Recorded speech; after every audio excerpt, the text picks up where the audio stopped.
This doesn't feel like a demo. It feels like a goodbye.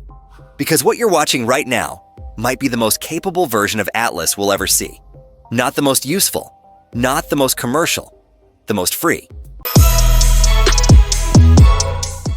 Absolutely. This one leans cinematic, reflective, and hype at the same time, without repeating your earlier angles. Here's a fully original 3-minute script that feels like a conversation with the viewer, not a presentation. This doesn't feel like a demo. It feels like a goodbye. Because what you're watching right now might be the most capable version of Atlas we'll ever see. Not the most useful, not the most commercial, the most free.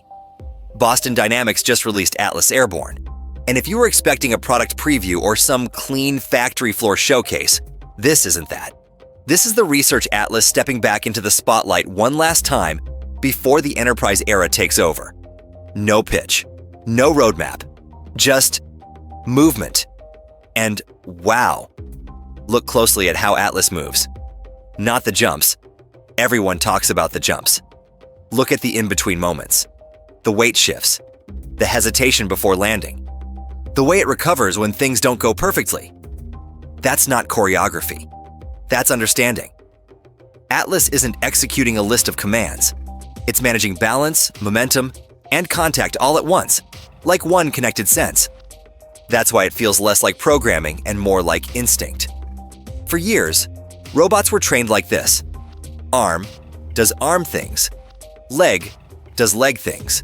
Hope nothing goes wrong. Atlas doesn't work that way anymore. Its entire body is in the conversation. Every jump, twist, and landing is a constant loop of sensing and correction, mid-air, mid-impact, mid-recovery. And when it slips, that's not failure. That's learning, happening in real time. Here's where it gets emotional. Atlas Airborne isn't showing where robots are going next. It's showing where they came from. Boston Dynamics is moving toward real-world enterprise work now. Factories, construction sites, environments where reliability matters more than acrobatics. Which means this version of Atlas, the one that flips, leaps, and pushes limits just to see what's possible. This is probably the last time we see that.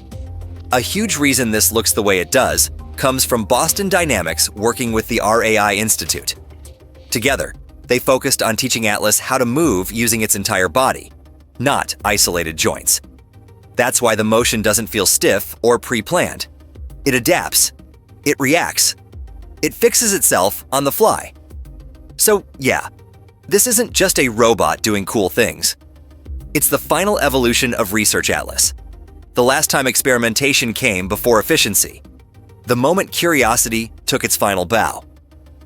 And if this is how the era ends, that's one hell of a way to walk off the stage.